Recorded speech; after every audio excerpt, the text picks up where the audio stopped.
Assalamualaikum warahmatullahi wabarakatuh.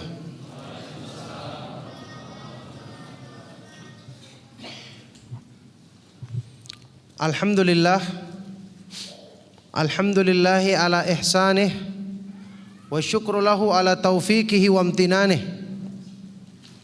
Wa asyhadu an la ilaha illallah wahdahu la syarika lah ta'dhiman li syanih. Wa asyhadu anna Muhammadan abduhu wa rasuluhu ad-da'i ila ridwanih. Sallallahu alaihi wa ala alihi wa ashabihi wa ikhwanih, amma ba'du.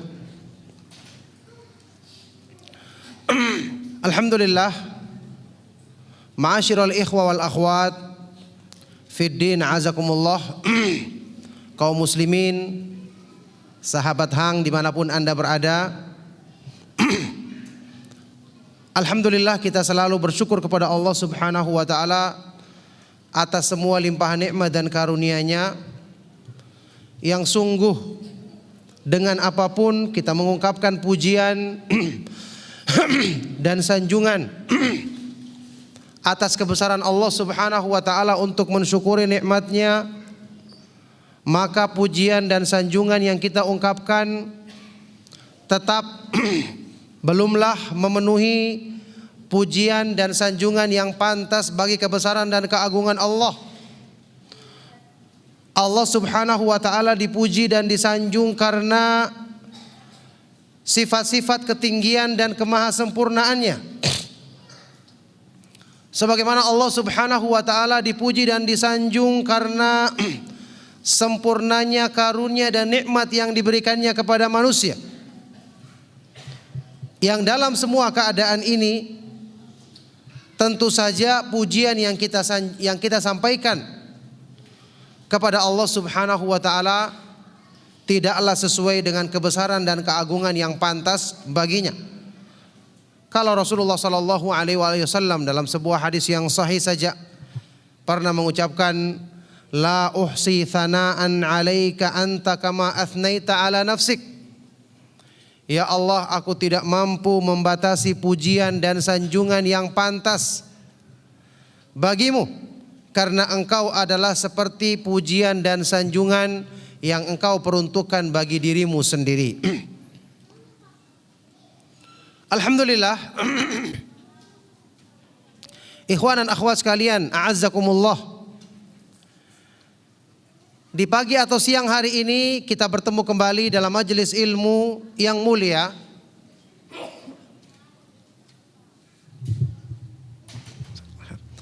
untuk satu tema yang sangat agung, yang merupakan sebab keselamatan seorang hamba dalam kehidupannya dunia dan akhirat. Tema tentang istiqamah di atas Islam dan di atas sunnah Rasulullah sallallahu alaihi wasallam. Kenapa kita harus menyebutkan di atas Islam dan di atas sunnah? Karena ini adalah petunjuk para ulama salaf. Islam tentu mencakup sunnah, dan sunnah adalah Islam. Wa'lam annal islama huwa sunnah annal islama huwa sunnatu wa sunnatu hiyal islam. Wa la yakumu ahaduhuma illa bil akhar. Itu ucapan Al-Imam Al-Barbahari di kalimat pertama yang beliau sampaikan dalam kitab Syarhus Sunnah. Ketahuilah bahwa Islam itu adalah sunnah dan sunnah itu dialah Islam.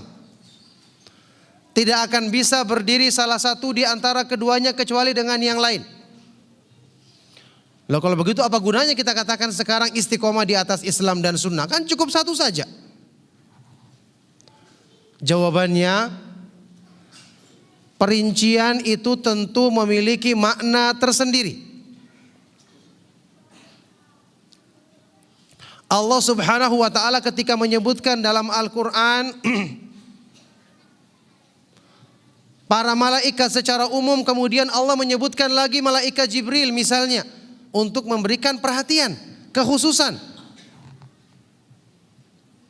Allah subhanahu wa ta'ala menggandengkan misalnya iman dengan Islam atau iman dengan amalan soleh. Padahal iman juga amalan soleh.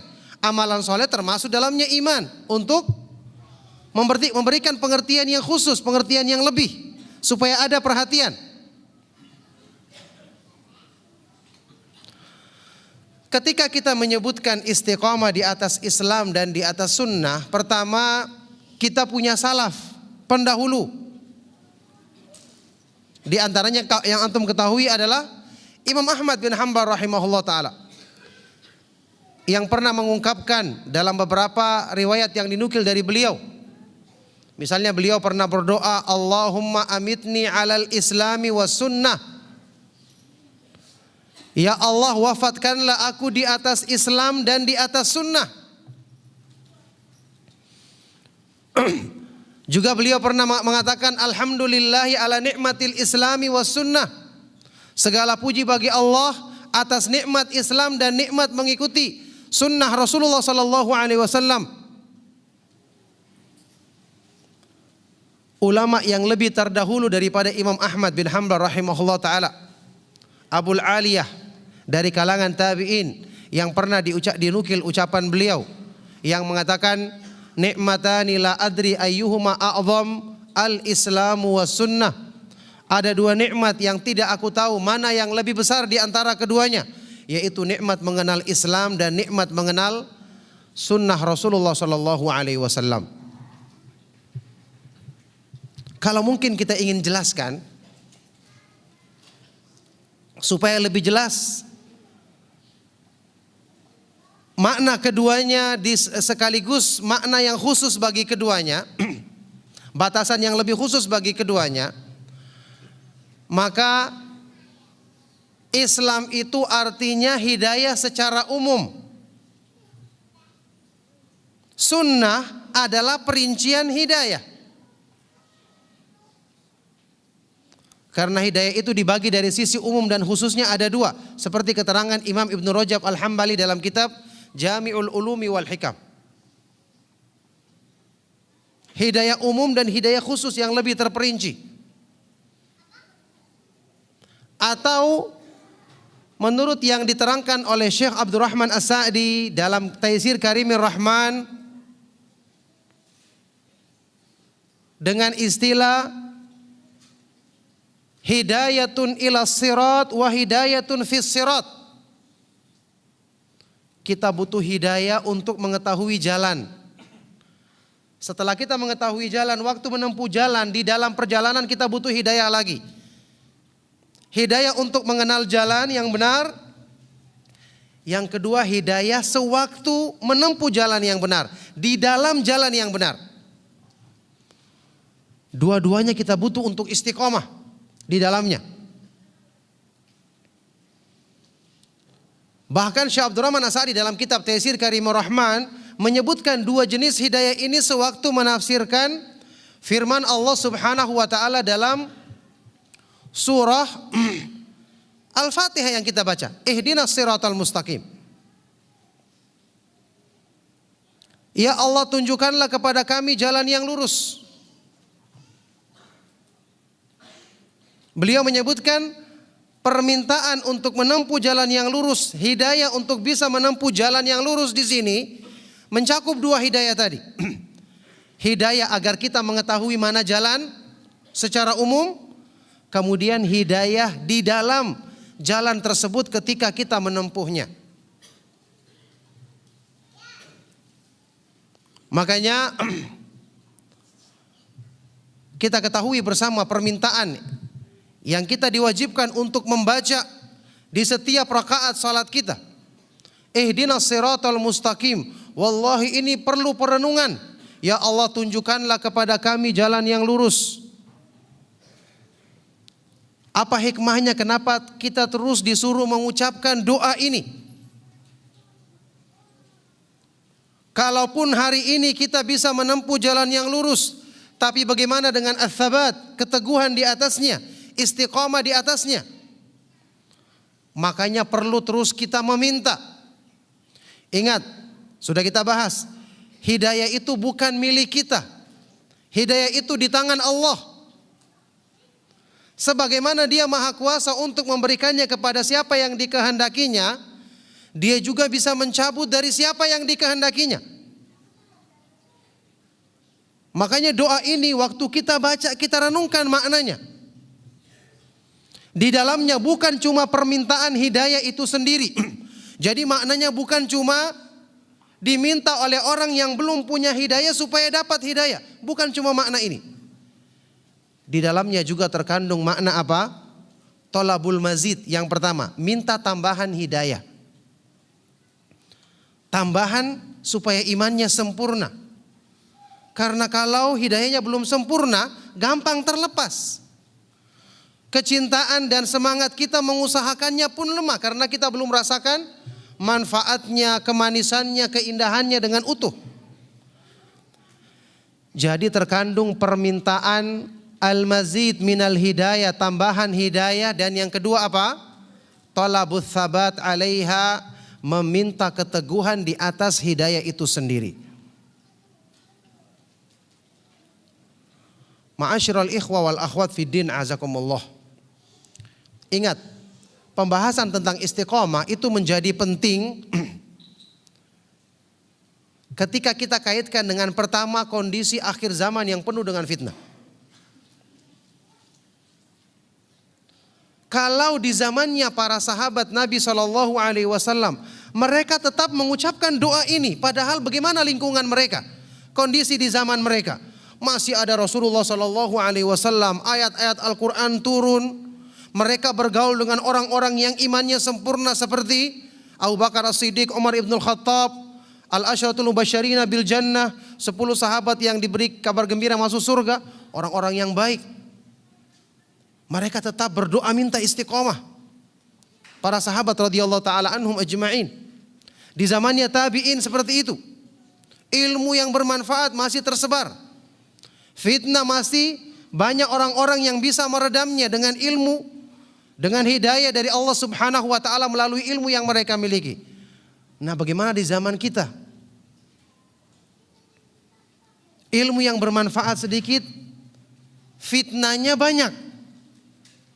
Sudah seperti itu kebanyakan orang tidak sadar bahwa dia sedang di zaman fitnah, harusnya lebih hati-hati.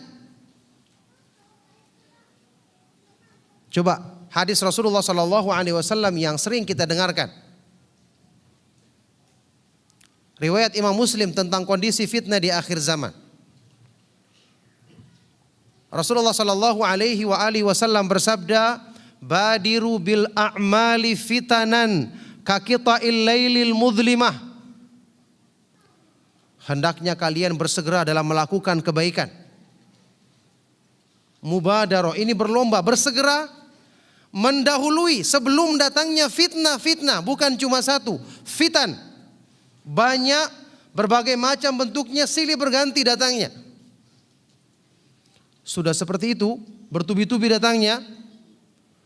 Bentuknya seperti bagian malam gelap gulita. Sudah malam gelap lagi. Masya Allah, bagaimana akan terlihat? Satu saja belum selesai, datang lagi yang berikutnya. Yang ketika menghadapi fitnah itu, seseorang ada yang masih beriman di pagi hari, sore harinya dia telah menjadi kufur. Bukan lagi menjadi ahlul bid'ah atau orang yang menyimpang, menjadi kafir ketika datangnya fitnah. Ada orang yang di sore harinya beriman, besok paginya menjadi kafir. Lo lihat, ini mungkin orang yang terjerumus dalamnya tidak sadar. Nah, kenapa kebanyakan dari kita tidak menyadari hal ini? Ini kondisi fitnah di akhir zaman. Makanya orang itu semakin dia mengetahui kemuliaan Islam, kemuliaan sunnah, wallahi dia semakin berhati-hati dalam urusan agamanya. Dia semakin waspada dari upaya-upaya syaitan untuk merusak agamanya. Karena agama kita adalah sesuatu yang paling berharga yang kita miliki. Ra'su malil mu'min dinuhu haitsu ma zala ma'ahu. Ini ucapannya Imam Al-Hasan Al-Basri. Harta utama, modal utama, harta yang paling berharga seorang mukmin adalah agamanya, imannya. Kemanapun dia pergi, apapun yang dilakukan, agamanya yang dipertimbangkannya. Karena urusan dunia atau harta kita korbankan, dunia pun akan habis, tidak akan mungkin menetap. Yang akan kita bawa sampai mati adalah agama kita. Makanya Rasulullah SAW mengajarkan kepada kita ketika beliau menyebutkan dalam doa tentang pentingnya menjaga agama. Wala taj'alid dunya akbar wala taj'al musibatana fi dinina wala taj'alid dunya akbar hammina. Ya Allah, janganlah engkau jadikan musibah, bencana yang menimpa kami dalam urusan agama. Biar dunia habis, karena memang dunia akan habis. Dan janganlah engkau jadikan dunia sebagai puncak dari keinginan kami. Menjaga agama supaya tidak kena musibah, ini penting. Inilah artinya istiqomah. Istiqomah itu bagaimana kita selalu bisa bersabar menempuh jalan sunnah. Tetap menghadiri kajian-kajian majelis ilmu. Kemudian kita meninggal dunia di atas keyakinan tersebut. Luar biasa. Wa'bud rabbaka hatta ya'tiyakal yakin. Beribadahlah kamu kepada Allah sampai kematian datang menjemputmu. Istiqomah artinya sulukus siratil mustaqim duna ta'wijin anhu yamnatan wala yasrah. Selalu menempuh jalan yang lurus tanpa berbelok ke kanan dan ke kiri. Sampai di akhir hayat kita. Ini perkara yang berat, tapi akan dimudahkan oleh Allah Subhanahu wa ta'ala bagi hamba-hamba yang dipilihnya. Bagi hamba-hamba yang dipilihnya. Dan termasuk ciri-ciri orang yang akan dimudahkan kebaikan, termasuk istiqamah, adalah ketika dia perhatian kepada agamanya. Coba, mungkinkah diberikan anugerah kebaikan orang yang tidak peduli dengan kebaikan? Mungkin gak kira-kira? Dia tidak peduli. Bagaimana Allah berikan kepada dia? Dia tidak merasa mulia dan bangga dengan Islam. Bagaimana akan dimuliakan dengan Islam? Ada kaidah yang disebutkan oleh para ulama, ya. Sesuatu itu diberikan kepada kita kalau kita benar dalam mengimaninya. Contohnya, perkara-perkara gaib di hari akhir. Ada azab neraka, nikmat surga, azab kubur, nikmat di dalam kubur. Ada syafaatnya Rasulullah sallallahu alaihi wasallam. Ada mendatangi telaganya Nabi sallallahu alaihi wasallam. Banyak peristiwa-peristiwa dahsyat pada hari kiamat. Ada sebagian orang yang menisbatkan diri kepada Islam mengingkarinya. Coba kita bayangkan, orang yang mengingkari bagaimana akan mendapatkan kenikmatan? Tidak mungkin kan? Ada orang yang mengatakan misalnya naudzubillahi min dzalik. Azab kubur itu tidak ada, nikmat kubur itu tidak ada. Orang seperti ini bagaimana dia akan selamat dari azab kubur? Dia sendiri mengingkarinya di dunia. Kalau dia mengingkari, dia tidak akan mungkin minta perlindungan kepada Allah darinya, iya kan?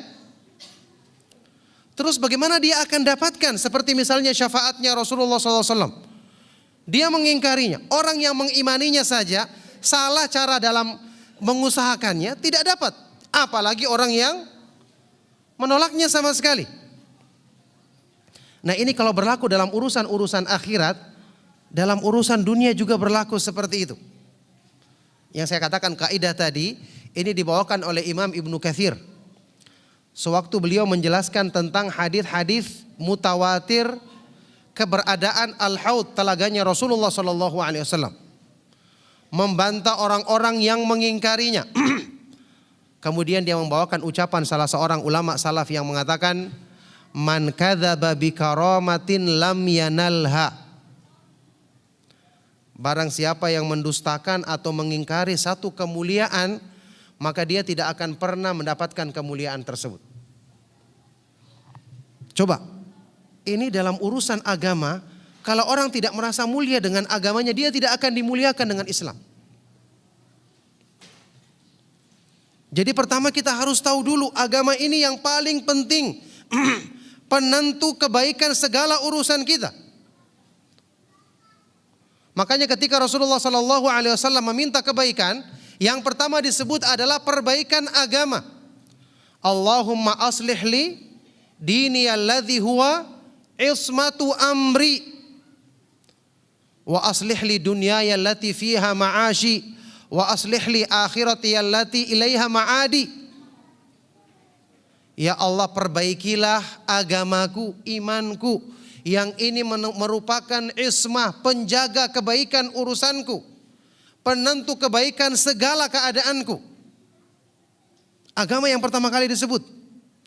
Kemudian perbaikilah urusan duniaku karena disitulah aku hidup, dan perbaikilah urusan akhiratku karena itulah tempat aku kembali. Jadi orang merasa penting dulu dengan agamanya.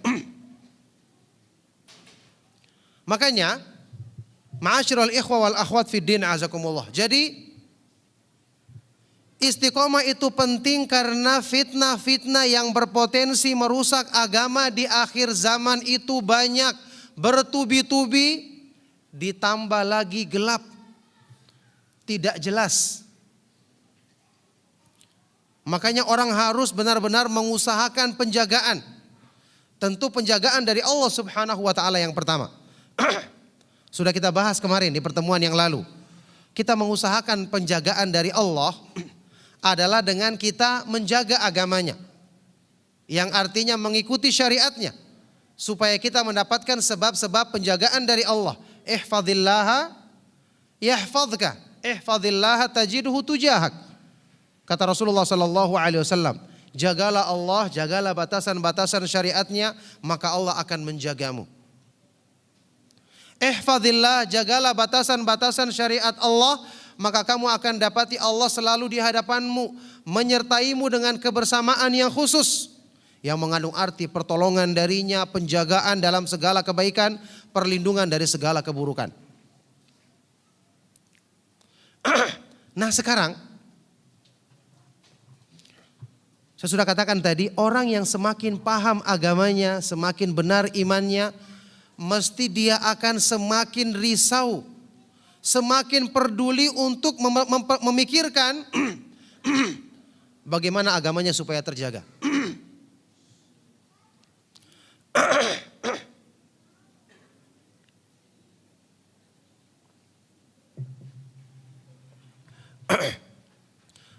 Ada sebuah nukilan dari Imam siapa? Sufyan Ats-Tsauri, dari kalangan tabi'ut tabi'in, ketika dia menasehati murid-muridnya. Imam Sufyan Ats-Tsauri kalangan tabi'ut tabi'in, yakni masih di zaman generasi yang diutamakan dalam Islam. Dia pernah membuat nasihat tertulis kepada murid-muridnya untuk mereka perhatian. Dan ternyata di dalam nasihat ini menyadarkan kita bahwa dulunya para sahabat, orang-orang yang sempurna imannya, perhatian mereka dalam menjaga agamanya sangat besar dan sangat serius mereka pikirkan. Sufyan Ats-Tsauri rahimahullah taala menyampaikan nasihat tertulis ini kepada murid-muridnya dengan ucapan setelah alhamdulillah dan memuji Allah Subhanahu wa taala, bersalawat kepada Nabi sallallahu alaihi wasallam. Beliau mengatakan, "Amma ba'du fa innakum fi zamanin kana ashabu Rasulillah sallallahu alaihi wasallam yata'awwadzuna billahi an yudrikuhu." Ketahuilah bahwa saat ini kalian hidup di zaman, saat ini maksudnya zamannya beliau, zaman tabi'ut tabi'in. Masih ada orang yang sekelas Imam Sufyan Ats-Tsauri, orang yang sekelas Abdullah ibnul Mubarak, sekelas Imam Malik bin Anas, dan para ulama besar lainnya. Apa kata beliau? Sesungguhnya kalian saat ini hidup di zaman yang para sahabat Nabi SAW berlindung kepada Allah untuk tidak mencapai zaman tersebut. Masya Allah, bagaimana kalau dilihat zaman kita sekarang? Orang yang sekuat imannya seperti sahabat tidak berani mempertaruhkan imannya hidup di zaman tabi'ut tabi'in. Kalau kita katakan mereka imannya rusak, wajar tidak berani. Lu imannya sempurna tidak berani menghadapi fitnah. Sementara kita yang imannya pas-pasan, mendingan kalau pas-pasan. Menghadapi fitnah, Masya Allah tenang-tenang saja. Seperti orang yang paling kuat imannya. Apa buktinya kita tenang-tenang saja? Kita anggap ya fitnah ada dan tidak ada, tidak terasa. Tidak menghadiri pengajian, tidak berzikir kepada Allah Subhanahu wa taala, kita rasa biasa-biasa saja.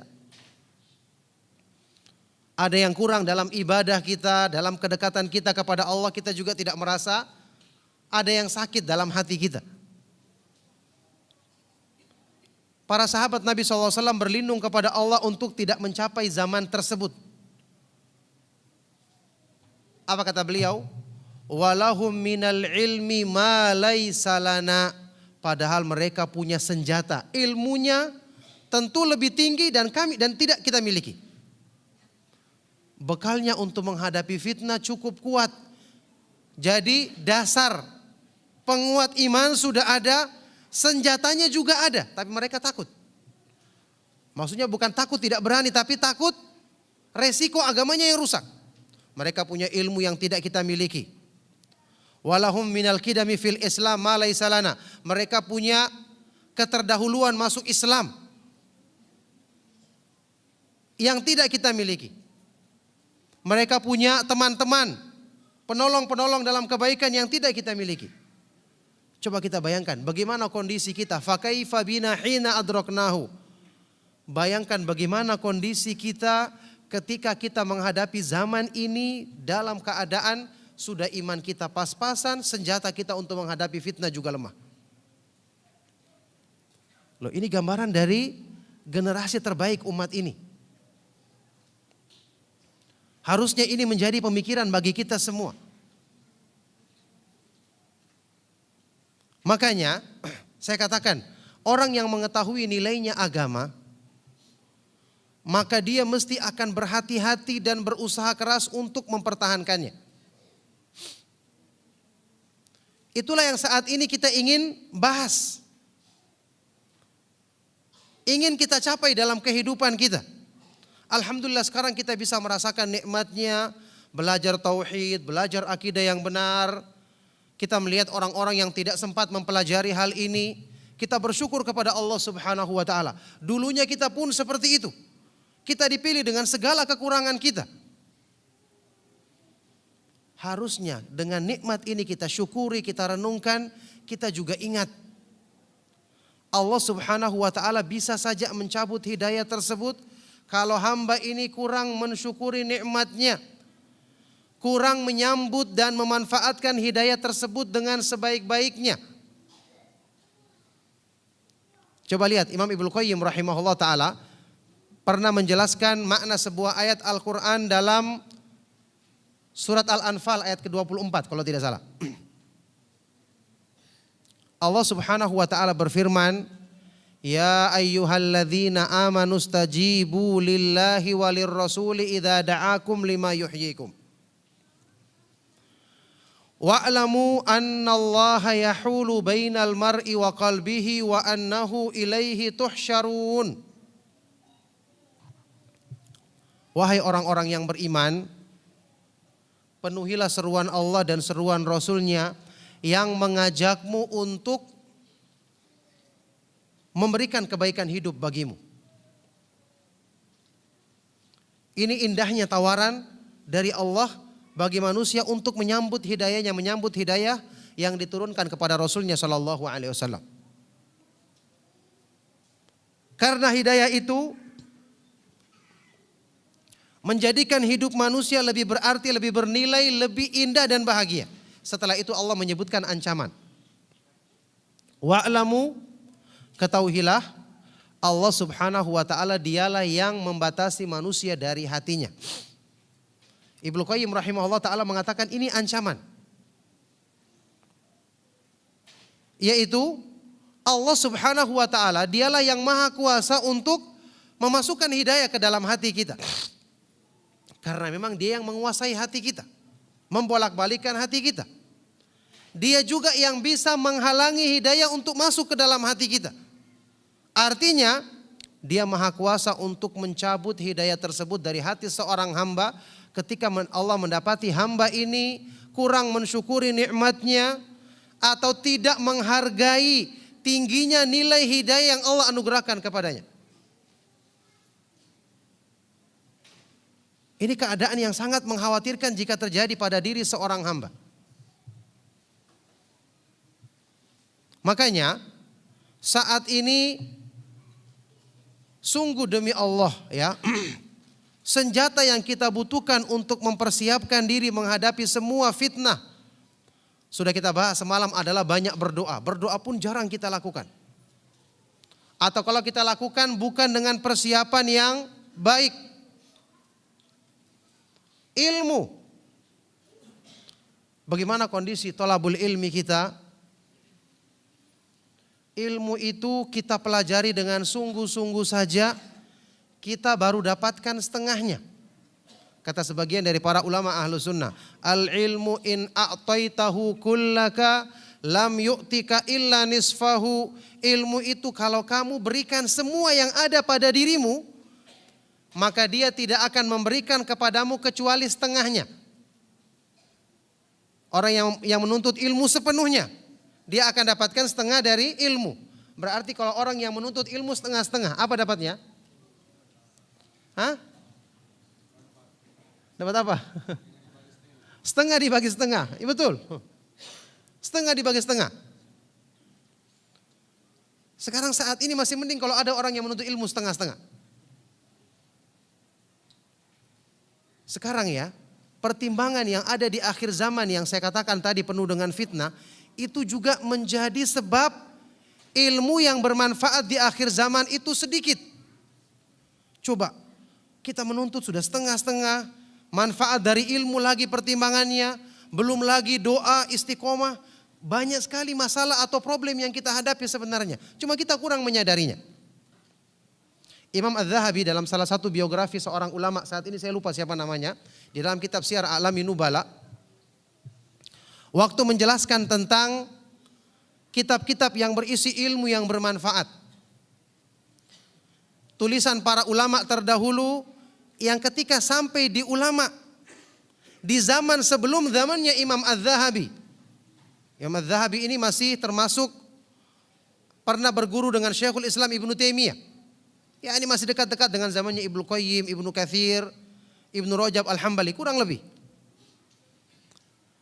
Beliau mengomentari di biografinya salah seorang ulama ini, beliau mengatakan, wa ammal yaum, adapun hari ini di zamannya Imam Az-Zahabi, fama baqiya min hadhil ulumi illa qalil fi unasin qalil wa ma aqalla minhum man ya'malu bidzalikal qalil fahasbunallahu wa ni'mal wakil. Adapun hari ini, ya ini zamannya ulama tersebut, saya sudah sulit masuk buku-buku para ulama, sulit mereka mendapatkan buku-buku dari ilmu yang bermanfaat. Beliau komentari zamannya, adapun di zaman kami sekarang ini, maka tidak tersisa lagi dari ilmu-ilmu yang bermanfaat tersebut kecuali sangat sedikit. Ilmu yang bermanfaat sudah sangat sedikit, padahal ini senjata untuk menghadapi fitnah. Bayangkan, di zamannya Imam Az-Zahabi, bagaimana di zaman kita saat ini? Tidak tersisa dari ilmu-ilmu yang bermanfaat tersebut kecuali sangat sedikit. Itu pun fi unasin qalil, pada diri orang-orang yang sedikit jumlahnya. Ilmunya sedikit, yang miliki sedikit. Sudah yang memiliki sedikit, kata beliau apa? Wa ma aqalla minhum man ya'malu bidzalikal qalil. Lebih sedikit lagi di antara mereka yang mengamalkan yang sedikit itu. Makin sedikit, makin sedikit, makin sedikit. Makanya beliau menutup dengan ucapannya, fahasbunallahu wa ni'mal wakil. Cukuplah Allah sebagai pelindung kita dan dia adalah sebaik-baik penolong. Jadi bisa kita bayangkan apa yang tersisa di zaman kita sekarang ini. Kalau seseorang tidak menguatkan doa kepada Allah Subhanahu wa taala, bagaimana dia akan selamat di zaman yang penuh dengan fitnah?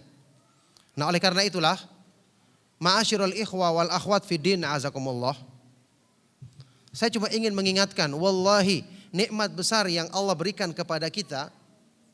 Kajian-kajian sunnah, kita punya media sunnah, radio, TV. Masya Allah, ini merupakan upaya kita untuk bisa mengais sisa-sisa kebaikan yang ada di akhir zaman. Ingat, agama Islam tidak butuh kepada kita, sudah kita bahas kemarin. Agama Islam itu kalau tidak kita ikuti pemahaman yang benar, maka Allah Subhanahu wa taala bisa mendatangkan hamba-hambanya yang lebih tahu diri dan tahu bersyukur. Kalau seandainya ada yang berpaling di antara kita, naudzubillahi min dzalik. Jadi Islam tidak butuh kepada kita. Kita yang butuh kepada kemuliaan Islam. Allah Subhanahu wa taala berfirman dalam Al-Qur'an, "Ya ayyuhalladzina amanu may yartadda minkum an dinihi fasawfa ya'tillahu biqaumin yuhibbuhum wa yuhibbunahu." Wahai orang-orang yang beriman, siapa di antara kamu yang murtad berpaling dari agamanya, Allah bisa mendatangkan orang-orang lain, hamba-hambanya yang lain, yang Allah mencintai mereka dan mereka mencintai Allah. Siapa yang tidak semangat menjaga agamanya, maka Allah tidak butuh kepada dia. Wa man kafara fa innallaha ghaniyun 'anil 'alamin. Siapa yang kufur, maka Allah tidak butuh kepada semua makhluk di alam semesta ini. Jadi ini adalah kenyataan yang harusnya kita pahami dengan benar. Agama Islam, agama yang mulia. Saat ini kita dimudahkan belajar Islam, belajar sunnah. Masya Allah, ini merupakan nikmat yang besar. Menjadikan seorang hamba dekat dengan sebab-sebab yang menguatkan imannya. Makanya sudah kita bahas di pertemuan kita yang lalu. Para ulama Ahlus Sunnah wal Jamaah sepakat menafsirkan At-Taifatu al-Mansurah, golongan yang selalu ditolong oleh Allah, golongan yang selamat. Siapakah mereka? Siapa? Ahlul Hadis, orang-orang yang selalu belajar ilmu sunnah.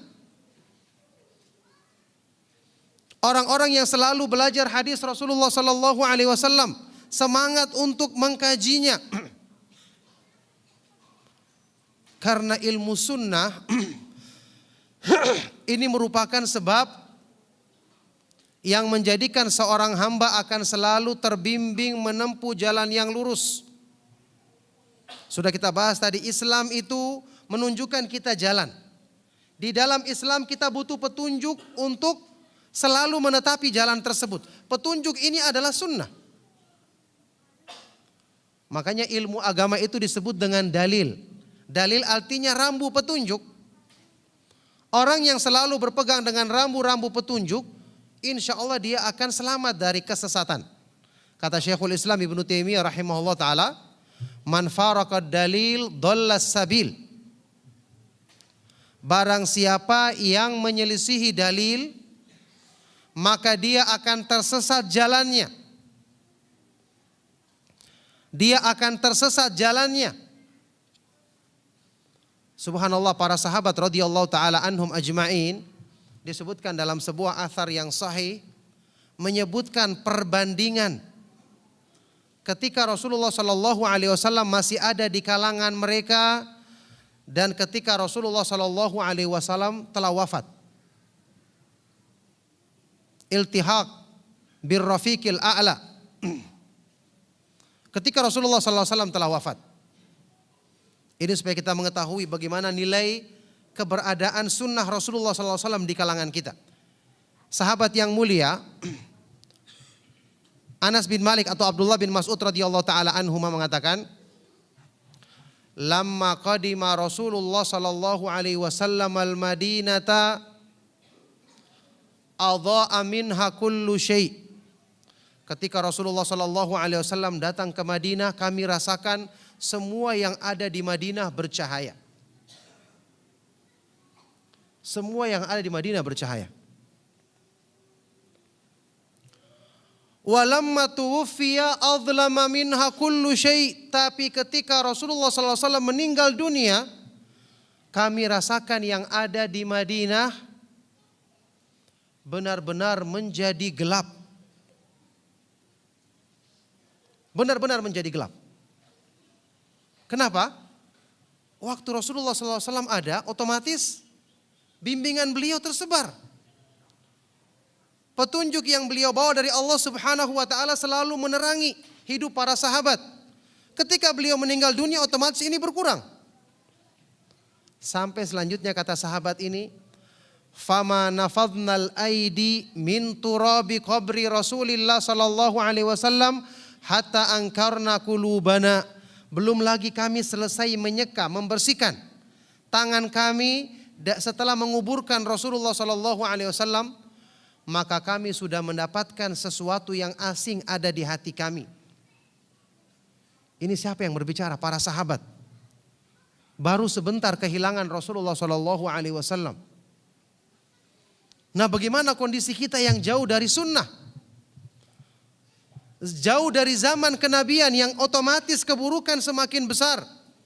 Ingat kaidahnya, zaman itu semakin dekat dengan kebaikan, kebaikannya sunnah, kebenaran dominan. Semakin jauh, keburukan yang dominan. Innal ahda kullama kana lisunnati aqraba kana sawabu aghlaba.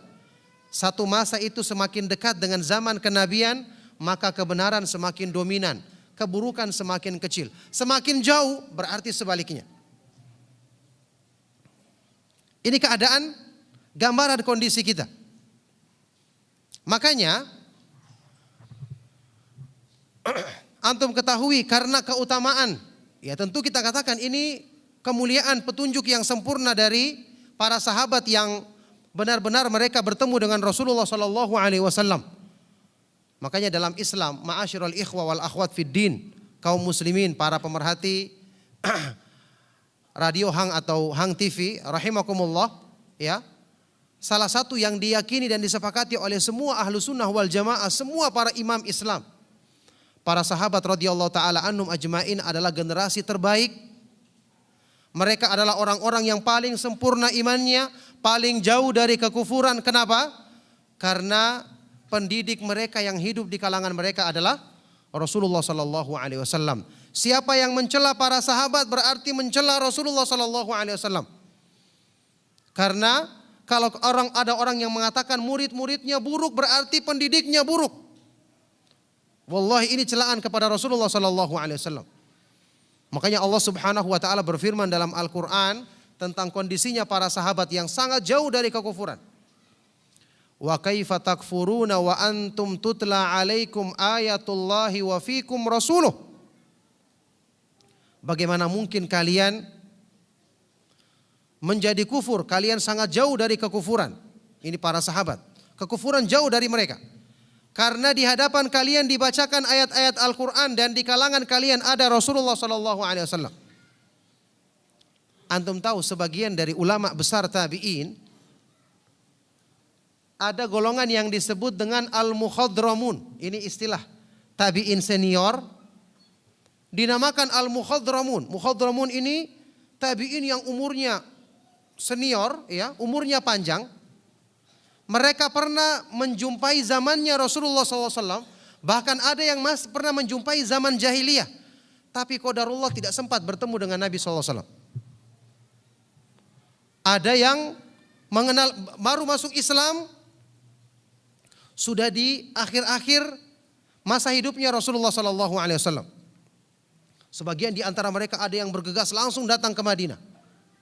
Sampai ada sebagian dari ulama tabi'in yang disebutkan dalam biografinya, hampir saja dia menjadi sahabat.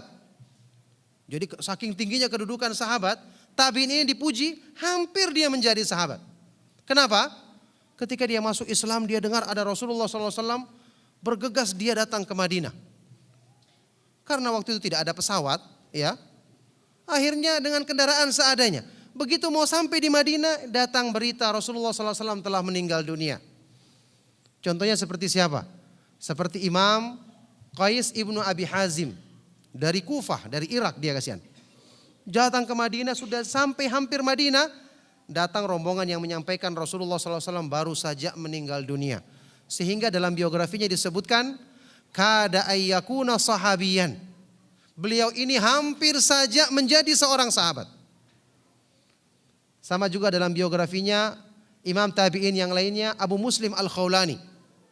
yang namanya Abdullah ibnu Thawb rahimahullah ta'ala. Dia juga sudah berusaha datang, dia masih agak jauh dibandingkan Qais tadi, lebih dekat dia. Ini masih agak jauh, ternyata Rasulullah SAW telah meninggal dunia. Jadi keberadaan ilmu sunnah, keberadaan sunnah di kalangan para sahabat itu menguatkan iman mereka. Nah saat ini kita sepeninggal Rasulullah SAW, kita melakukan apa yang dilakukan oleh para ulama. Dekatkan diri dengan ilmu sunnah. Orang yang belajar ilmu sunnah berarti dia dekat dengan kehidupannya Rasulullah SAW. Dekat dengan nafas-nafas beliau. Ini seperti ungkapannya salah seorang penyair ketika memuji orang-orang yang semangat dalam menuntut ilmu sunnah. Penyair ini mengatakan, ahlul hadithi hum ahlun nabi sallallahu alaihi wasallam illam yashaf nafsahu anfasahu sahibu. Orang yang selalu belajar ilmu hadis, ilmu sunnah, mereka adalah orang yang terdekat dengan Nabi sallallahu alaihi wasallam. Karena kalaupun mereka tidak bisa menyertai dirinya Nabi SAW, mereka bisa menyertai nafas-nafas Nabi SAW. Oleh karena itu, ma'asyiral ikhwah wal akhwat fid din azakumullah, ini nikmat besar, sebab yang menjaga iman kita dengan izin Allah perlu kita jaga. Di kalangan para ulama salaf, mereka mengungkapkan pernyataan-pernyataan yang menunjukkan majelis ilmu sunnah kalau hilang di satu daerah, maka tidak lama lagi di daerah tersebut akan muncul berbagai macam bencana. Utamanya bencana dalam urusan agama. Banyak orang yang sesat, banyak pemahaman-pemahaman yang menyimpang. Karena sunnah itu kalau mati otomatis bid'ah akan hidup. Kedua-duanya tidak akan bisa hidup bergandengan. Seperti yang dinyatakan oleh Imam Az-Zahabi ketika menyebutkan di dalam kitab Tadhkiratul Huffaz, biografinya salah seorang ulama yang kurang lebih dia dekat-dekat dengan masanya Imam Ahmad, yaitu Imam Ishaq Ibnul Furat, atau setelah Imam Ahmad, ya ini zamannya Imam Bukhari, kurang lebih di zaman-zaman tersebut. Ketika beliau meninggal dunia, ternyata di tahun yang sama meninggal dunia pula 2 atau 3 orang ulama ahlul hadis besar lainnya. Imam Az-Zahabi kemudian mengomentari, seperti biasa selalu beliau membawakan faedah-faedah yang berhubungan dengan kisah-kisah para ulama tersebut. Beliau berkata, "Qultu wa mithlu haula'i idza khalat madinatun anhum faqad bana ala ahlihan naqs." Orang-orang yang kedudukannya seperti mereka ini, menyebarkan ilmu sunnah, rajin menyampaikan hadis-hadis yang sahih dari Rasulullah SAW, menyebarkan petunjuk Allah. Orang-orang yang seperti mereka ini, ketika satu saat satu negeri kehilangan mereka, maka sungguh penduduk negeri itu sebentar lagi akan ditimpa bencana, akan ditimpa musibah. Bukan karena kehilangan merekanya, zat merekanya, tapi dengan perginya atau meninggalnya mereka, ilmu sunnah tidak lagi tersebar dengan luas seperti sebelumnya. Coba antum renungkan berharganya nilai majelis-majelis ilmu yang saat ini dimudahkan di majelis-majelis kita, alhamdulillah. Pemerintah kita juga tidak melarang kita. Makanya kita doakan dengan segala kekurangan yang ada pada diri mereka. Kita doakan pemerintah kita, semoga Allah Subhanahu wa taala senantiasa memperbaiki keadaan mereka. Tentu lebih baik lagi. Karena ini sebab yang menjadikan kita lebih dekat dengan keteguhan iman. Antum tahu fitnah di akhir zaman ketika datang itu dahsyat. Salah satu di antara sebab utama yang menjadikan kita bisa menghadapinya, sebesar apapun dengan taufik, setelah taufik dari Allah, setelah selalu berdoa kepada Allah, adalah kesabaran kita menuntut ilmu sunnah. Belajar hadis-hadis Rasulullah SAW. Apa dalilnya? Antum pernah baca hadis riwayat Imam Muslim.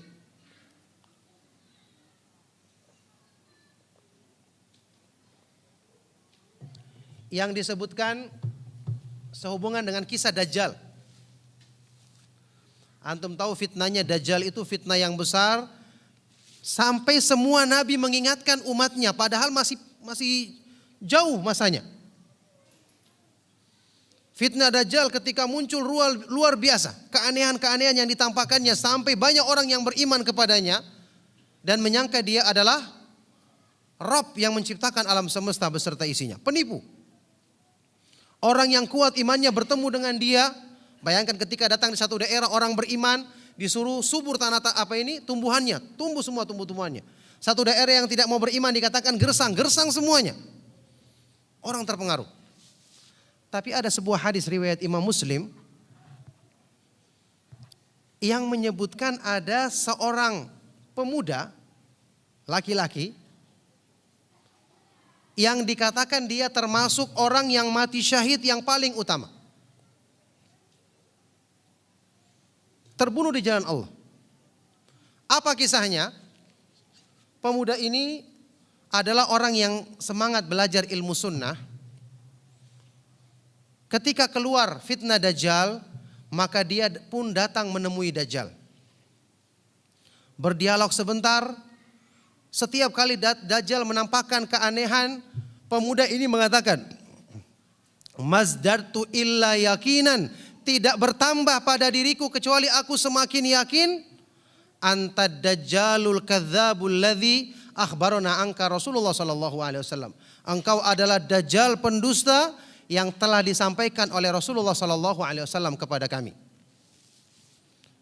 Apa yang menjadi syahid di sini? Apa buktinya bahwa pemuda ini kuat karena semangat belajar ilmu sunnah? Kata para ulama, pemuda ini mengatakan, saya yakin kamu adalah dajjal pendusta karena ciri-cirimu seperti yang diberitakan oleh Rasulullah sallallahu alaihi wasallam kepada kami.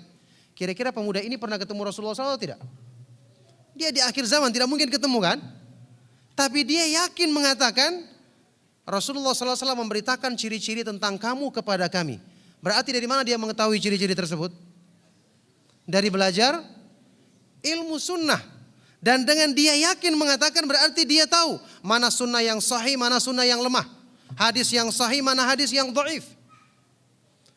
Kata para ulama, inilah yang menjadikan sebab imannya teguh. Dan ini bukti, ya, merupakan bukti bahwasanya mempelajari sunnah Rasulullah sallallahu alaihi wasallam merupakan sebab yang menguatkan iman seseorang. Ya, oleh karena itulah, ma'asyiral ikhwa wal akhwat fid din azakumullah, ingat nilai hidayah itu mahal. Akan diberikan oleh Allah Subhanahu wa taala kepada orang-orang yang dipilihnya. Oleh karena itu, majelis-majelis ilmu kita sabar untuk menghadirinya. Apa yang kurang dalam urusan agama kita, utamanya urusan iman kita, ibadah kita kepada Allah, kita perbaiki. Ingat, ya, salah satu di antara faedah, beberapa kali saya jelaskan dalam kajian-kajian kita tentang masalah yang berhubungan dengan hati yang tertutup, kita harus buka agar kemanisan iman masuk. Iman itu indah, iman itu manis. Ini tentu penting hubungannya sama masalah istiqomah. Ya, istiqomah itu artinya orang yang telah mengenal kebaikan dan dia tidak akan meninggalkannya. Berarti orang itu istiqomah kalau dia telah merasakan iman itu, belajar Islam itu, belajar sunnah itu adalah keindahan dan kenikmatan tinggi yang tidak bisa dikalahkan dengan apapun.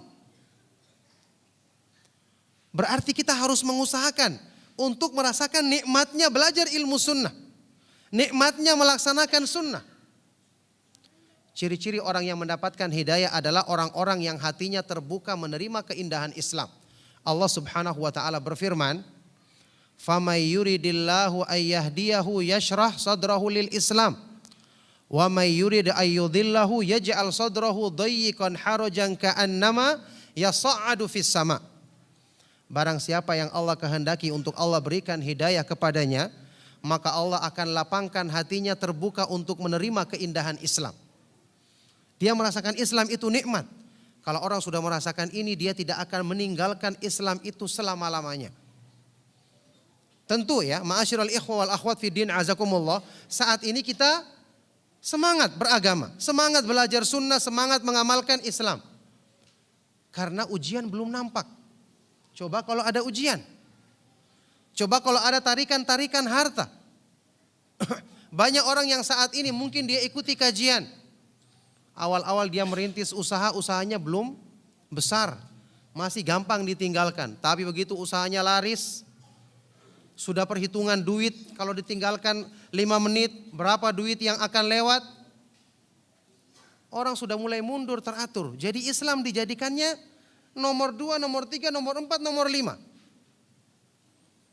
Ini orang yang belum merasakan kemanisan iman, nikmatnya belajar ilmu sunnah sebagai sesuatu yang menguasai hatinya. Padahal di antara sebab utama yang menjadikan para sahabat istiqamah adalah perkara ini sebagaimana yang disebutkan dalam hadis sahih riwayat Imam Bukhari.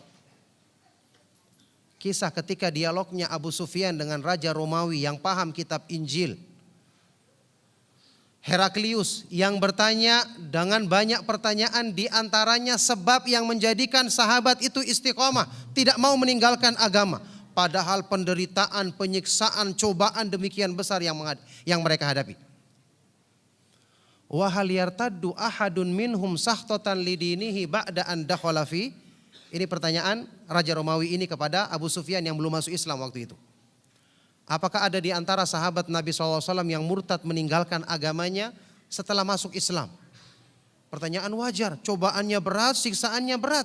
Mestinya ada yang meninggalkan agama. Luar biasa Abu Sufyan dengan jujur menjawab, "La, tidak ada yang meninggalkan Islam." Ini kuatnya iman para sahabat, generasi terbaik umat ini, dan menunjukkan keberhasilan dakwah, pendidikan, metode pendidikan Rasulullah SAW ketika membina kaum muslimin. Dijawab oleh Raja Romawi ini dengan sebab yang diketahuinya dari kitab Injil yang kemudian dibenarkan oleh Rasulullah SAW. Apa katanya? Tidak ada yang murtad. Beliau berkata, kadzalikal imanu hina tukhalitu basyashatuhul qulub. Memang demikian gambarannya iman, kalau rasa manisnya, rasa nikmatnya, keindahannya telah merasuk, menancap di dalam hati manusia. Tidak akan ditinggalkan selama-lamanya. Ini yang saya katakan dari kajian-kajian kita yang lalu, kenapa kita harus belajar iman yang benar, kenapa kita harus mengusahakan pohon iman di hati tumbuh dengan benar. Kenapa kita harus mengusahakan pemahaman terhadap sunnah itu merasuk ke dalam hati. Bukan cuma sekedar lewat saja, dengarkan atau direkam bertumpuk-tumpuk, tidak ada yang pernah diulang. Berapa CD yang kita punyai rekaman yang kita punyai, tulisan yang kita catat, siapa yang pernah mengulanginya? Padahal perlu dimasukkan ke dalam hati supaya seperti keadaannya para sahabat. Ketika keimanan telah menguasai hati, tidak akan digantikan dengan apapun. Ini sebab utama yang menjadikan mereka istiqomah. Makanya, ya karena waktu juga saya ringkas, ya karena masih ada forum tanya jawab. Kesimpulannya, ma'asyiral ikhwa wal akhwat fi din azakumullah, jalan yang kita tempuh saat ini insya Allah sudah benar. Kajian-kajian kita hadiri, kita dengarkan di rumah-rumah kita ajak keluarga kita baca buku-buku yang bermanfaat. Cuma ingat, perlu diperbaiki, perlu ditingkatkan. Kemudian belajar agama itu memasukkan keindahan Islam ke dalam hati. Makanya kita semua saat ini yang sudah kenal nikmatnya belajar ilmu sunnah, harusnya dalam pengajian sudah harus lebih memilih kajian-kajian yang mengarah kepada upaya meningkatkan mutu ilmu. Tidak lagi seperti keadaan sebagian orang saat ini. Pengajian itu yang disukai yang hanya sekedar enak didengar. Tidak peduli ada dalilnya, tidak ada dalilnya. Seperti yang saya katakan, orang-orang awam sukanya yang sekedar lucu-lucu saja. Pengajiannya bagus, oh bagus sekali, lucu, berarti ukurannya lucu. Kalau tidak lucu tidak bagus pengajiannya. Ada lagi sebagian orang yang memilih-milih kajian yang hanya menyenangkan saja. Kalau ada kritikan, wah sudah berpaling dia. Bagaimana Islam akan masuk, dia sendiri menutup dirinya tidak mau menerima Islam. Jadi kita tingkatkan kualitas ilmu kita karena ingat kita butuh keindahan Islam, kebenaran sunnah ini merasuk ke dalam hati kita supaya selama-lamanya hamba yang memiliki hal tersebut tidak mau menggantikannya dengan apapun yang ada di dunia ini. Dengan sebab itulah dengan izin Allah Subhanahu wa taala dia akan istiqamah di atas Islam dan di atas sunnah Rasulullah sallallahu alaihi wasallam. Nah, karena mengingat waktu, maka inilah yang bisa saya sampaikan dalam kajian kita di siang hari ini, sekaligus ini merupakan penutup dari rangkaian kajian kita selama saya berada di sini. Semoga apa yang saya sampaikan bermanfaat dan tentunya bagi diri saya sendiri yang paling utama, dan juga sekali lagi apa yang saya sampaikan sekedar mengingatkan. Saya yakin apa yang disampaikan oleh para ustadz yang ada di sini, yang menyampaikan kajian rutin di hadapan antum sangat-sangat lebih dari cukup. Apalagi ditambah dengan ustadz-ustadz dari luar yang memberikan banyak faedah. Ya, jazakumullahu khairan. Maka manfaatkanlah kesempatan ini dengan sebaik-baiknya. Carilah sebab-sebab yang merupakan sebab yang bisa menguatkan hati kita, menjadikan kita istiqamah di atas agama Allah Subhanahu wa taala sampai di akhir hayat kita.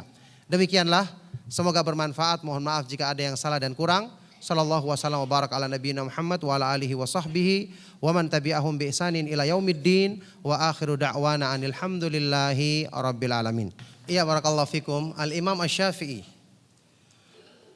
Abu Abdullah Muhammad ibnu Ismail Abu Abdullah Muhammad ibnu Idris Asy-Syafi'i. Beliau hidup di generasi tabi'ut tabi'in. Karena Imam Syafi'i adalah murid Imam Malik bin Anas. Dan Imam Syafi'i ada di generasi di atasnya Imam Ahmad bin Hambal. Jadi di antara imam madzhab yang 4, sudah kita ketahui yang paling tua adalah Imam Abu Hanifah. Cuman Abu Hanifah ya terkenal beliau kurang dalam meriwayatkan hadis Nabi SAW. Setelah itu Imam Malik bin Anas, Imam Darul Hijrah, imamnya penduduk Madinah. Di zaman generasi tabi'ut tabi'in.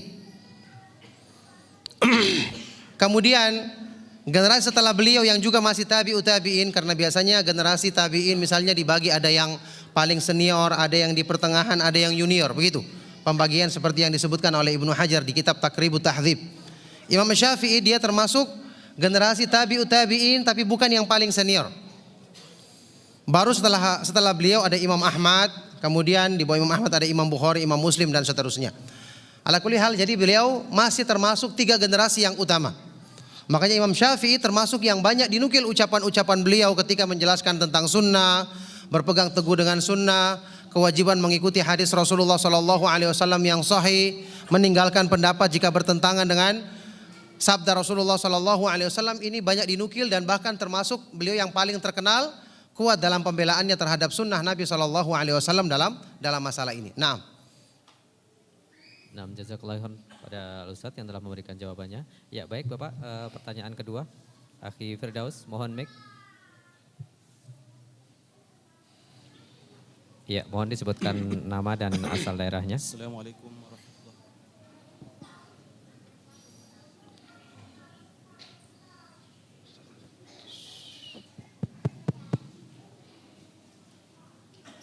Nama saya Maksum dari Batam Center.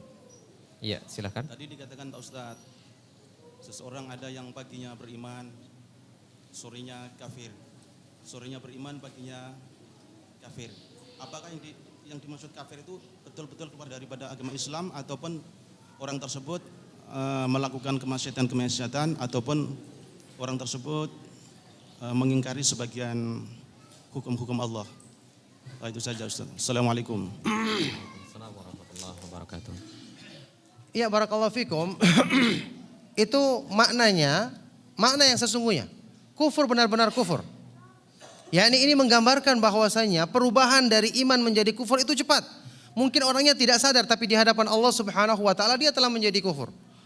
Seperti mungkin ada orang yang melecehkan sunnah Rasulullah sallallahu alaihi wasallam ya tanpa dia perhitungkan akibatnya, akhirnya dia menjadi kufur. Ini sudah kita ketahui sebagaimana Rasulullah Shallallahu Alaihi Wasallam dalam sebuah hadis yang sahih riwayat Imam Bukhari mengatakan, Inna rojula la yatakallamu bil kalimati min sakhatillah bi kalimatin min sakhatillah la yulkilaha balan yahwi biha fi jahannam.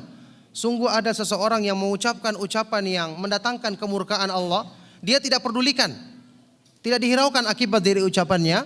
Dengan ucapan ini dia terjerumus ke dalam neraka jahannam. Na'udzubillahi min dzalik. Jadi kalimat kufur itu diucapkan oleh manusia. Jadi ini bisa berarti kufur yang sesungguhnya, menunjukkan iman itu bisa berubah dengan cepat kalau tidak dijaga oleh Allah Subhanahu wa taala dengan penjagaannya yang sempurna. Nah, barakallahu fikum. Nah, jazakallahu khairan. Dan satu penanya langsung lagi kita berikan kesempatan. Ya, silakan.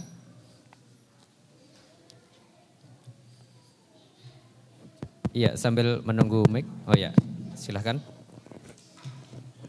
Assalamualaikum warahmatullahi wabarakatuh. Waalaikumsalam warahmatullahi wabarakatuh. Ya, mohon sebutkan nama dan asalnya. Nama saya Darwin. Iya. Ustadz, saudara-saudara kita mengamalkan ibadah berhujah kepada hadis yang lemah. Ada beberapa hal tentang yasinan di malam Jumat. Mohon maaf, pertanyaan boleh langsung saja. Sekarang posisinya kita sebagai orang awam, Ustaz, dengan kapasitas ilmu yang terbatas. Saudara-saudara kita berhujah dengan dalil-dalil yang lemah. Iya, pertanyaannya? Posisi kita apakah kita mengambil, kan ada dua pendapat Ustaz, yang secara garis besar. Kita mensohikan atau membenarkan hadis-hadis tersebut, atau yang menyelisihinya. Apakah kita boleh mengambil pendapat yang satu kemudian kita menyalahi pendapat yang lainnya? Karena posisinya kita sekarang orang awam yang kapasitas keilmuannya kurang, Ustaz. Iya, barakallahu fikum. Iya, saya sudah paham. Iya, menyikapi hal seperti ini kita punya kaidah bahwa setiap perselisihan, apalagi perbedaannya sangat jelas seperti ini, mesti ada satu yang benar. Pertanyaannya, bagaimana caranya kita menilai yang benar?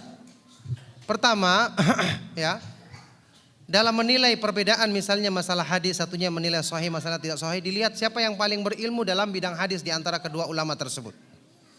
Kemudian yang kedua, bisa kita menilai dari penjelasan mereka. Yang satu mengatakan hadis ini lemah karena ada rawi yang bernama demikian. Rawi ini dikatakan oleh Imam Bukhari begini. Jelas penjelasannya. Yang satunya mengatakan hadis ini diterima tanpa ada penjelasan. Tentu ini tidak ada penjelasan, kita dahulukan yang penjelasannya rinci. Ya, dalam kebanyakan urusan-urusan seperti yang antum contohkan tadi itu dalil-dalil yang menyebutkannya jelas kelemahannya. Kalau kita merujuk kita akan lihat, saksikan kelemahannya. Tapi ada masalah-masalah yang memang membutuhkan orang yang punya ilmu dalam masalah ini untuk bisa menilainya. Jadi tidak semua kita katakan, oh kita bisa ambil salah satunya, tidak. Yang bisa kita teliti, kita lihat meskipun cuman sepintas, ya, atau kita bertanya kepada orang yang berilmu, itu bisa kita menilai. Cuman, kalaupun ada di antara mereka yang mungkin berpegang teguh dengan pendapat yang lemah, karena disitulah sampai ijtihadnya, kita katakan kepada orang seperti ini, kalau betul-betul karena ilmu dia lakukan, dia akan dapatkan pahala satu. Seperti makna sabda Rasulullah sallallahu alaihi wasallam, "Idza hakamal hakimu fajtahada tsumma asaba falahu ajran, wa idza hakama fajtahada tsumma akhta'a falahu ajrun wahid." Hadis Bukhari Muslim, jika seorang hakim memutuskan satu perkara, kemudian dia sungguh-sungguh menetapkan dan benar, maka dapat pahala dua, kalau salah maka dapat pahala satu. Iya, makanya di sini perlu kita membaca, kita perlu bertanya agar kita mengetahui dengan dalil masing-masing dari pendapat tersebut. Yang jelas yang telah kita ketahui pendapat itu lemah, tidak didukung dengan dalil yang kuat, wajib untuk kita merujuk kepada sunnah Rasulullah SAW, sebagaimana ini merupakan kesepakatan para ulama Ahlus Sunnah wal Jamaah, termasuk Imam Syafi'i sendiri yang mereka mengatakan idza shahhal haditsu fahuwa madhhabi, jika satu hadis itu telah sahih maka itulah madhabku. Naam. Naam, jazakallah khairan pada Ustadz yang telah memberikan jawaban. Dan kita menuju ke pertanyaan tertulis. Ustadz, saat ini alhamdulillah saya sudah mengenal dan mempelajari sunnah, tapi bagaimana caranya untuk mendakwahai keluarga saya yang jauh tempatnya, yang sama sekali belum tersentuh dakwah sunnah? Syukron. Iya, barakallahu fikum. tentu saja mendakwai orang untuk menyebarkan kebaikan sunnah ini termasuk pahala dan keutamaan yang sangat besar. Juga termasuk sebab yang menjadikan petunjuk dalam diri kita sempurna. Konsekuensi kita mengetahui kebaikan, kita senang menyebarkannya kepada orang lain supaya semua orang melakukan hal-hal yang dicintai oleh Allah Subhanahu wa taala. Makanya kita sebarkan kebaikan ini kepada orang lain, apalagi keluarga dekat kita. Kita dapatkan nilai pahala dan ini merupakan sebab untuk menyempurnakan hidayah Allah dalam diri kita. Oleh karena itu berdakwah ini harus dilakukan oleh seorang yang mengenal kebaikan, tentu sesuai dengan kemampuannya. Adapun ketika dia merasa sulit atau rasanya berat, butuh kesabaran, maka ingat Allah tidak akan menyia-nyiakan pahala orang-orang yang berbuat kebaikan. Para nabi dan para rasul mengalami perjuangan yang lebih berat daripada kita. Nabi Nuh dan Nabi Lut alaihi wassalatu wassalam, apa kurangnya? Keluarga mereka juga yang mereka dakwai ternyata tidak mengikuti agamanya. Mereka tetap bersabar. Jadi ujian-ujian tersebut telah menimpa orang-orang yang mulia sebelum kita. Makanya kita sebagai orang yang berusaha untuk mengikuti jalan kebaikan tersebut, harusnya juga kita bersabar ketika mendakwakan sunnah Rasulullah SAW. Nah, Baik, pertanyaan berikutnya Ustadz. Ustadz, bagaimana caranya agar tidak mudah terpengaruh dengan fitnah, terutama fitnah wanita? Bagaimana caranya supaya tidak mudah terpengaruh dengan fitnah, utamanya fitnah wanita? Orang yang berpegang teguh dengan agama Allah, dia akan terhindar dari fitnah. Karena Allah dan Rasulnya Shallallahu Alaihi Wasallam, ya petunjuk Allah dan Rasulnya Shallallahu Alaihi Wasallam, itu menjelaskan fitnah dengan rinci, juga menjelaskan sebab-sebab menghindari fitnah dengan rinci. Ada batasan-batasan pergaulan yang diperbolehkan laki-laki dan perempuan, ada pensyariatan hijab, ada perintah untuk kaum perempuan misalnya lebih sering di dalam rumah seperti yang kita bahas di kajian khusus tentang akhwat kemarin. Kalau kita berpegang dengan batasannya, berarti kita berpegang dengan sebab-sebab yang menjauhkan kita dari fitnah dengan izin Allah Subhanahu wa taala. Nah, jazakallah Ustaz. Dan sebelum kita akhiri Ustaz, mohon untuk rangkuman ataupun garis bawah dari pertemuan kita kali ini Ustaz. Iya, barakallahu fikum. Ya sekedar rangkuman atau nasihat singkat di akhir kajian ini ya. Hendaknya kita menyadari kemuliaan besar yang Allah berikan kepada kita dengan Allah Subhanahu wa taala memilih kita untuk mengenal hidayah Islam dan hidayah sunnah. Juga kita harapkan kaum muslimin semua yang belum mengenal hidayah ini agar ikut merasakan hidayah Islam dan hidayah sunnah. Cuman kemudian kita menyadari siapapun kita tidak ada yang bisa menjamin diri kita akan terus istiqomah di atas kebaikan ini. Makanya dengan kita mengetahui mahalnya hidayah, kita akan berusaha mempertahankannya. Mencari sebab-sebab untuk menjadikan diri kita teguh di atasnya. Yang paling utama sebabnya adalah banyak berdoa kepada Allah Subhanahu wa taala, karena hidayah adalah miliknya, diberikan kepada siapa yang dikehendaki dan bisa dicabut dari siapa yang dikehendaki. Na'udzubillahi min dzalik. Kemudian menetapi majelis-majelis kajian sunnah, belajar untuk memahami, merenungkannya, memasukkannya ke dalam hati, berusaha untuk selalu menetapinya. Ini merupakan sebaik-baik cara yang kita usahakan ya, yang dengan itu kita akan belajar sunnah, merasakan keindahannya, kemudian menjadikan hati kita tidak mau berpaling kepada selain sunnah Rasulullah SAW sampai di akhir hayat kita. Kurang lebih itu kesimpulannya. Semoga Allah Subhanahu wa taala mudahkan itu bagi kita semua. Nah, barakallahu.